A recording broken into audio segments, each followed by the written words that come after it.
हर हर महादेव, देवों के देव महादेव के चरण में प्रणाम करता हूँ। दुर्गा माँ के चरण में प्रणाम करता हूँ। सरस्वती माँ के चरण में प्रणाम करता हूँ। गणेश भगवान के चरण में प्रणाम करता हूँ। गुरु भाई गुरु बहनों के चरणों में प्रणाम करता हूँ। गुरु भाई गुरु बहन, आज एक कहानी एक कंजूस सेठ और सेठान के कहने जा रहा हूँ। कृपया इस कहानी में बहुत कुछ सीखने को मिलेगा। कृपया कहानी को अंत तक और पूरा सुनिए। देखिए, एक कंजूस सेठ पर भोलेनाथ के कैसे कृपा जगा और किस तरह के। दिन भर सेठ काम करते थे, लेकिन वो किसी को दान दक्षिणा देने में बहुत ही कंजराई करते थे। अधिकतर को वो अपने फायदे के लिए सब खरी करते थे, चाहे वो किसी हो ग्राहक हो। इतना बात मिला मिला के मीठी मीठी बोलते थे, लेकिन जब उसके खर्चा के बारे आते थे तो पीछे में आगे करके नहकार जाते थे। हाँ देंगे देंगे, और फिर नहीं देते थे। लेकिन देखिए कि हर एक घर में आपको गुरु भाई गुरु बहन देखने को मिलेगा कि जब एक कंजूस है तो एक कुछ दया जरूर बरसाएगा। तो उसी तरह उसका जो पत्नी थी वो बहुत ही दयामान थी। तो उस गांव में एक तो शिव चर्चा हो रहा था। तो शिव चर्चा में कहीं कि चलते हैं, कभी तो हमारे सेठ जी कहूँ जाने नहीं देते हैं। चले, वो आज अपना काम पे चल गए हैं दुकान पर, तो हम चलते हैं तो शिव चर्चा में। क्योंकि सेठ सबीना अपने पत्नी को कहूँ जाने नहीं देते थे। काहे कि लोग को और दान पुण्य में लगेगा तो किसी को पैसा दे देगा, कौड़ी कर देगा। हम रुपये इकट्ठा ठाना करके एक रुपया करके पैसा संजोग के कार मार्शल ये सब ले हैं। वो दिखावा के लिए बहुत कुछ करते थे और ऊपर से बहुत अच्छे अच्छे मीठी मीठी बोलते थे, लेकिन अंदर से वो खाली अपने फायदे के बारे में सोचते रहते थे। तो सेठाइन थी तो गांव में शिव चर्चा हो रहा था। तो वहां गए तो देख रहे हैं कि सब कोई मिश्री ले गया है, कोई बादाम का फली दाना ले गया है, कोई केला ले गया है, और सब वहां भोलेनाथ पर चढ़ाते हैं। उसी में अपना ये भी बैठ रही। देखी फिर अगले दिन जब चर्चा फिर कहूँ हुआ, अब इसको हर एक तरह के हर एक आदमी रहते हैं गुरु भाई गुरु बहना, हर एक अच्छे अच्छे कहानी बुद्धिजीवी वाले कहानी वहाँ कह के सुनाने लगे। इसका बहुत अच्छे मन लग गया। अब जब सेठ वहाँ काम पर चल जाए तो उसको खिया पिया करके अच्छे तरह विदा करके, और सेठाइन भी इधर अपना चले आ गए शिव चर्चा में। तो कहूँ देख रहे हैं कि कोई घर में शिव चर्चा करा रहे हैं, कोई अपने छत पर करा रहे हैं, कोई अगना में करा रहे हैं, कोई ओसारा में करा रहे हैं, कोई घर के दरवाजा पर करा रहे हैं, कोई खेते में करवा रहे हैं नींव पोत के। मनो शिव चर्चा ऐसा है कि भोलेनाथ को जहाँ पुकारिएगा वहाँ चलाते हैं। खेत हो, खरिहान हो, घर हो, द्वार हो, सगर भोलेनाथ का कृपा जगह रहता है। और बहुत से अच्छे अच्छे कहानी से वो गुरु बहना का दिल शिव में हो गया, शिव में मान गए। एक दिन देख रहे हैं कि एक थी गुरु बहना, वो बेचारी बहुत गरीबी थी।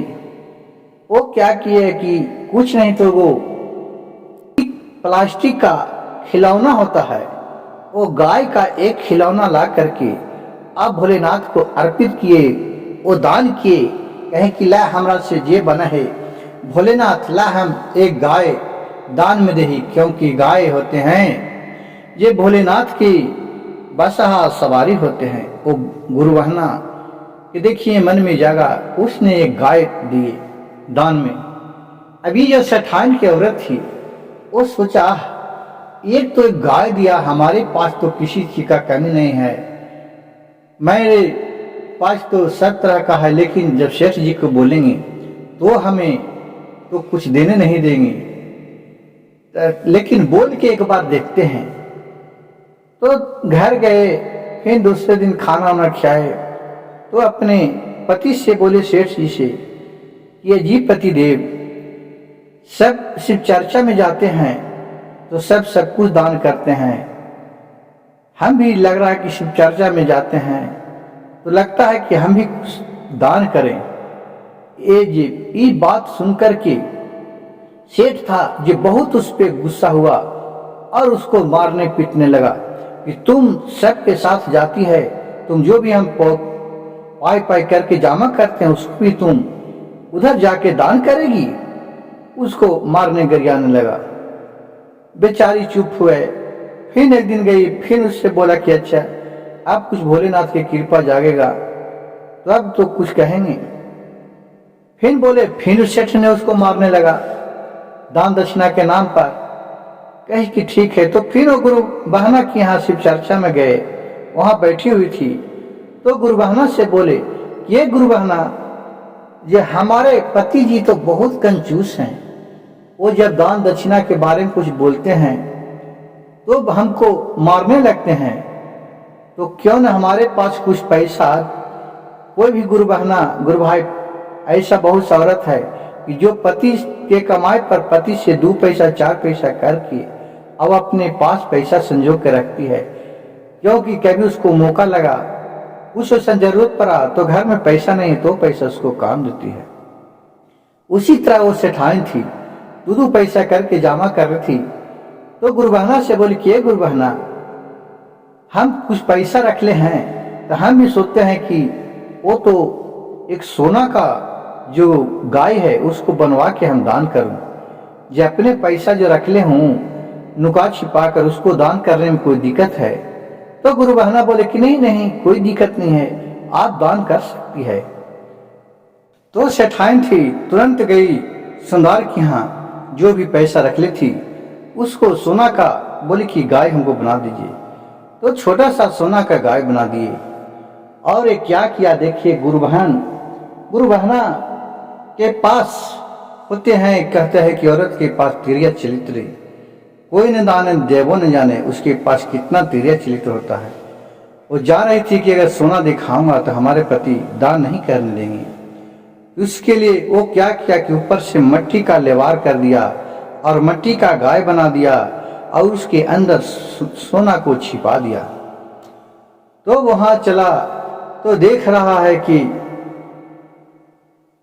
अपने पति आए सेठ जी, तो उसको दिखा कि देखिए ना, ये मट्टी का गाय बनाए हैं, आज शिव चर्चा में जाते हैं तो मट्टी के गाय को हम दान कर देते हैं। कहा कि हाँ हाँ जाओ, कोई बात नहीं। वो सोचा कि ये तो मट्टी का गाय है, अरे मेरे पत्नी भी हमारे नियम ही है, ये बेचारी मट्टी के गाय दान करेगी, ठीक है जाओ जाओ, दे दिया। उस दिन गंगा घाट पर शिव चर्चा था, वो नदी था गंगा जी का, उसी के घाट पर। अब देखिए वहां शिव चर्चा ये रखी, वहां शिव चर्चा होने लगा। शिव चर्चा हुई, भक्ति भाव पूरे, और एक दान में गाय को दिए और पंडित से बोले कि ये बाबा, इसमें सोना का गाय है, इसे इधर उधर बीजिएगा नहीं। कहे कि ठीक है, जैसी आपको मनोकामना अंदर से सच्चे दिल है, भोलेनाथ आपको सदा सभी मनोकामना पूर्ण करे। दान उन किया और देखिए अनहोनी को कोई नहीं टाल सकता है। क्या घटना घटी गजीब सा यहाँ दान के, और गंगा जी में वो स्नान करने गई। फिर वहां से निकली तो इसका चक्कर आने लगा और वहां वो उसका मृत्यु हो गए, वो मर गई। अब देखिए मर गई तो सब कोई हाहाकार करने लगा कि हाँ ये क्या हुआ, ये तो बेचारी मर गई। अब लोग सोचता है कि अब सेठ जी को कौन कहने जाता है, अगर कहेगा तो हम लोग ये अछरंग लगा के फंसा देगा, कहेगा कि लगता है कि तुम लोग मेरे पत्नी को भला फुसला कर मार दिया। क्या करे, तो वहां से गुरु बहना, गुरु भाई कहे बहुत सा कि अगर हम लोग ऐसी अगर छोड़ देते हैं तो कौन होगा, अब तो कहना ही पड़ेगा इसकी। तो 4-5 गो मिल करके गुरु भाई गुरु बहन सब कोई गए और कहे कि ठीक है। उसमें एक बहुत चतुर थी गुरु बहना, वो बोले सेठ जी के पास गए, दंड प्रणाम किए, बोले हे सेठ जी, जब आपके पत्नी गए थे वहां गंगा घाट पर शिव चर्चा करा रहे थे, शिव चर्चा खत्म हुआ, जो वहां बेचारी बैठ गई वो कुछ बोल ही नहीं रही है, न वहां उठ रही है, ये चलिए आप वहां। एक बात सुन करके जो उसका तबीयत ठीक नहीं है, बहुत बेचैनी हो रहा, इतना सुनकर के वहां सेठ जी, क्योंकि गुरु भाई गुरु बहन देखिए, पति पत्नी चाहे कितनों लड़ जाए, कितनों लड़ाई झगड़ा कर ले, दोनों का दिल ही होता है। वहां से हाँ है पाथे उसका सेठ जी था, वो अपना कार वहां से निकाला और वहां से दौगी ये गंगा घाट पर चले आए। अपने पत्नी को देख रहा है तो यहाँ गिरा हुआ है, उसका हाथ धोया, उसको उठाया, हिलाया डुलाया, नहीं उठा। उसको नबज पकड़े तो दिख रहा है कि नबज नहीं चल रहा है। उसको सीने पर कान रख के धड़कन देखे तो देख रहा है कि धड़कन भी नहीं चल रहा है। अब वहां सेठ बिलख कर रोने लगा, बोला कि करा रोगे, कितना बिलख करा कि हो मोरे रानिया है कि यही से कहली किसी बचरचन तू करे जय हे रानिया, मोरे रानिया है। इतना बिलख कर रो रहे, बोले कि हे रानी, हम यही से तुमको माना करते थे कि तुम घर से लोगों के साथ नहीं जाओ।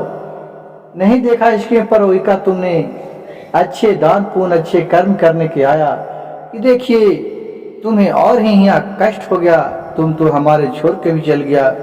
हे रानी, तुम बहुत शक्ति है, तुम बहुत धर्मात्मा है, तुम्हारे ऊपर भोलेनाथ की बहुत कृपा है, तो हमें भी तुम सत कर लो, हम भी तुम्हारे साथ मर जाऊं। अगर तू सत के होगी तो हमारे साथ ले चलो, पाप के होगी तो नहीं ले चलो। वो कसम दे दिए। देखिए गुरु भाई गुरु बहन, बहुत सा आजकल आपको 100 में एक आदमी देखने को मिलेगा कि जो ऐसा धर्मी है कि जो आन तान को सुन करके उसका मृत्यु दोनों पति पत्नी को साथ में हो जाता है। तो वहां इतना बात बोलते, वहां राजा से सेठ था, वो भी मर गया, वो भी वहां अपना प्राण त्याग गया। अब वहां और हाहाकार मच गया। लेकिन क्या जो विधि का विधान कौन टाल सकता है? भोलेनाथ के लीला कोई नहीं जान सकता है, इनका लीला अगम अपार है। फिर जब वहां देखा, इसका पति देखा कि जब इसका प्राण लेने के लिए वहां से शिवलोक से एक सोने का विमान आया, वहां उस पे रानी का था, जो प्राण जा करके सोने का विमान पर बैठ गया। रथ आया और सोने का रथ पर बैठ रहा, और जो राजा के लिए एक का आया कि काटा कुछ वाला, रेगनी वाला काटा धरल, एक उसके लिए पूरा विमान आया, उस पर राजा को ले जा करके बैठा दिया। और राजा को घिसेते घिसेते घिसेते रानी का विमान आगे आगे और राजा का विमान पीछे पीछे जा रहा है। काटा कुछ में पूरा गर रहा है, पूरा लहू लहान, इधर फेरा इधर काटा, इधर फेरा इधर काटा।